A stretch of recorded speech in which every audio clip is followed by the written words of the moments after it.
Welcome back to Breakfast. Tomorrow is the day.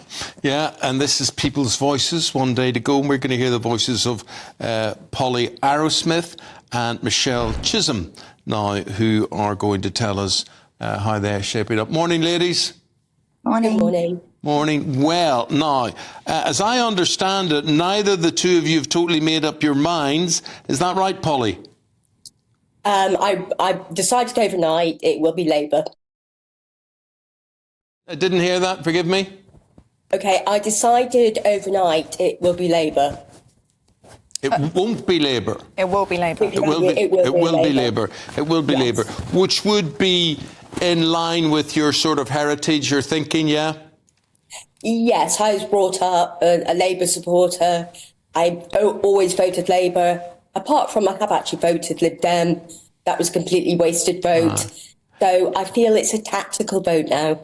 OK, but Polly, if the lead in the polls is so massive for Labour, why would you be hesitating? Why would you be deliberating over that? I think the policies aren't particularly strong. I think they watered down a lot of the policies. I think there's a lot of questions still to be asked about the manifesto, whether they can deliver or not. But I will say that about the other parties, which are Tory, I'm going to say Tory and Reform. I'm not accounting for Lib Dem because I live in Islington, which is a Labour stronghold. They're not going to, Lib Dem can't win here. I have voted Lib Dem here, and they've never won. So it's just completely tactical voting now. Okay. What do you make of Sir Keir Starmer as leader of the Labour Party? He's a bit wishy-washy. I'm not going to say that, he fills me with joy. I think they've watered down the policy so much. There are a lot of questions still to be asked. But then you look at other people, you look at the Tories' manifesto, you look at Reform's manifesto, and there's, you can drive holes through the core, their top messaging, the top core messaging in the manifestos. So I don't think any of the policies from any of the parties are that strong. And I'd also say I don't think you can cost them. So if you're costing the Tories, if you start costing their policies, I can't see how that can be done. And Reform's policies are so extreme in terms of tax reductions. Again, I cannot see how that would be possible in a 4-year term to actually deliver. Well, let's get Michelle's view on what way she sees things. What amazes me, Michelle, is the strength of the Labour lead, which really just shows how bad the Conservatives must have been viewed. The reason I say that is that Starmer is one of the most boring politicians without charisma that I have ever seen. And I just sort of look and I think, what's inspiring people to say, we're going to tick that box? I can understand why they did it for Tony Blair. I totally get that. Somebody with a bit of personality and whatever. But Starmer is dull McDullsville. Yep, I absolutely, totally agree. The icing on the cake for me was when he came out and said that he didn't work after 6 p.m. on Fridays. I mean, I'm sorry, if you're running this country, you should be available on call 24 hours a day, 24/7. But do you believe him? Do you believe him? You see, I look at that and I think he's saying what he thinks people want him to say. I'm a modern guy. I'm in with my family. Family comes first with me. This is a man that doesn't know the difference between a man and a woman. I mean, that speaks volumes for me. At the end of the day, if you don't know the difference between a man and a woman, you've got some serious issues. Well, here's the thing. The next point I'm going to make is he doesn't know what working class means. Keir Starmer is out of touch. His definition of working class is actually upper middle class.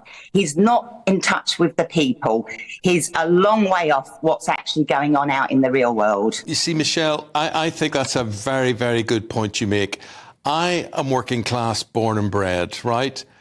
But I have to admit, I obviously am not in a working class area now.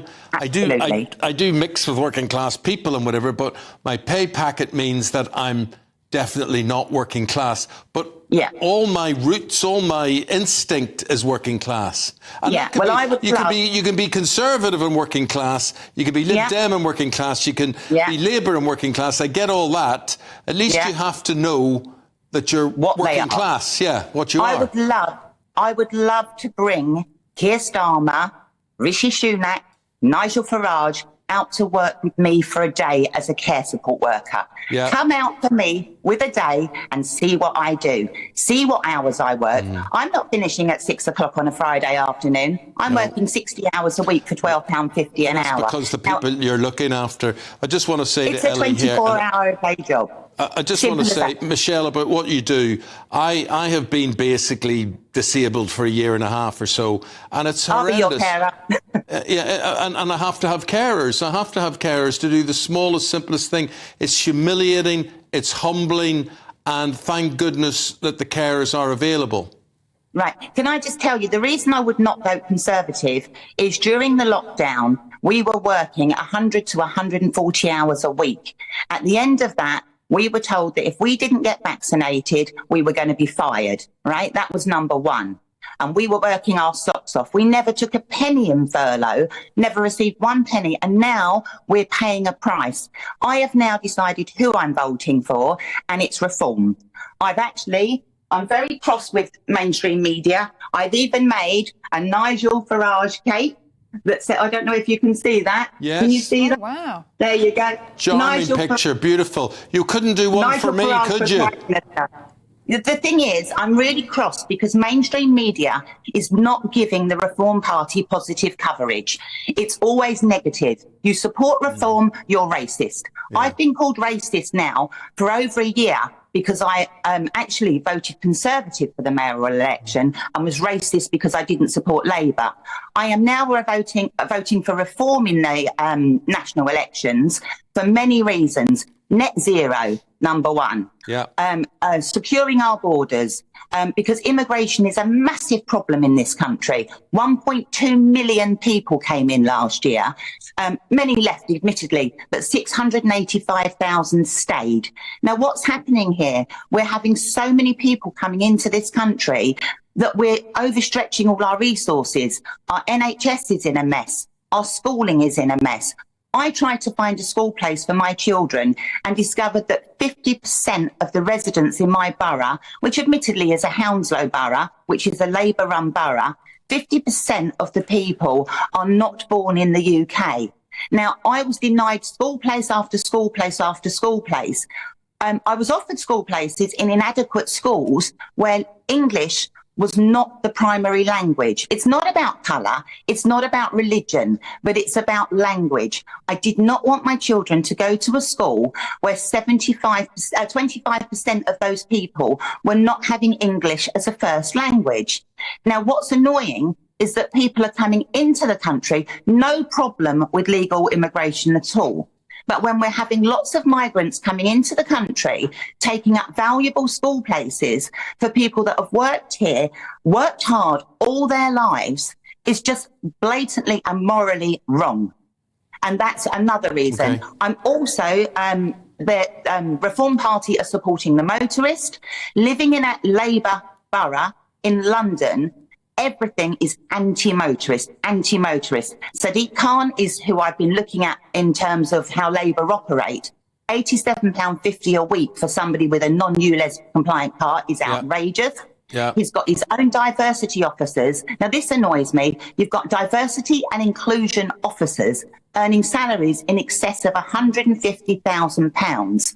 There's one in the NHS, £100,000 for a diversity officer, but yet your nurses are on £15 an hour. How is that justified? I'm sorry I asked you what the problem was, but certainly I know you could go on there forever. That was brilliant. And a lovely cake, incidentally. Absolutely. Nigel, go Nigel. Nigel for PM one day.